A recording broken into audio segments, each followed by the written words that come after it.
Olá pessoal, bem-vindos ao nosso vídeo sobre o efeito fotoelétrico, um fenômeno fundamental na física quântica.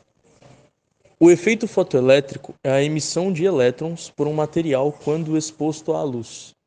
Einstein propôs que a luz é composta por partículas chamadas fótons. Quando esses fótons atingem a superfície de um material, eles podem liberar elétrons. A luz, composta por fótons, incide sobre uma superfície metálica. Cada fóton carrega consigo uma quantidade discreta de energia, determinada pela sua frequência de oscilação. Quando um fóton atinge a superfície metálica, sua energia é transferida para os elétrons dentro do material. No entanto, apenas certos fótons podem transferir energia e causar o efeito fotoelétrico. O ponto crucial é que apenas fótons com uma frequência acima de um limiar específico são capazes de liberar elétrons. Isso é descrito pela equação de Einstein, E é igual a hf, onde E é a energia do fóton, h é a constante de Planck e f é a frequência da luz. Se a frequência não atingir o limiar, mesmo fótons intensos não conseguem liberar elétrons.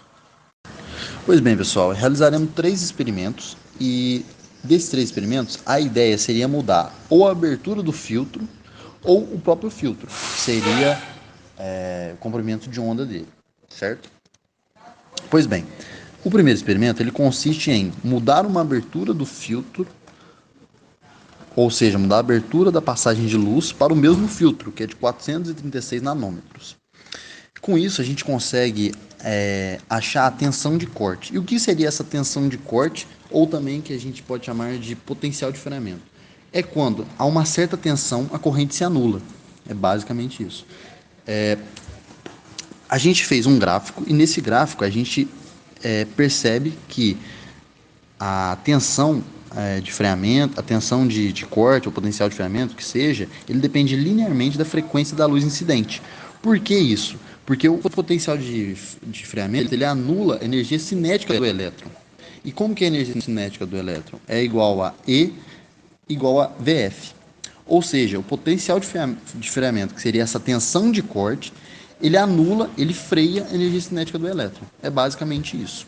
E no experimento 1, a gente pode perceber exatamente isso. Além disso, pessoal, outra coisa também que é muito importante a gente ressaltar é que enquanto a abertura ela aumenta, ela dobra, a corrente ela meio que quadriplica, quase quadriplica, tá nessa relação, ou seja, a gente mostra que é linear essa relação.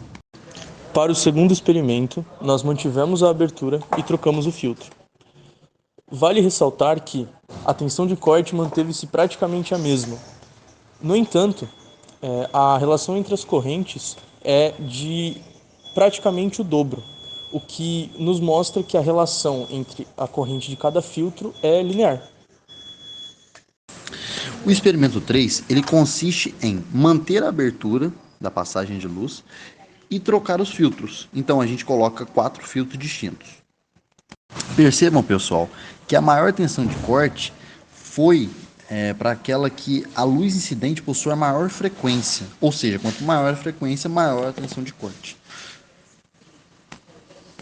Com isso, a gente também fez um gráfico de potencial de freamento por frequência.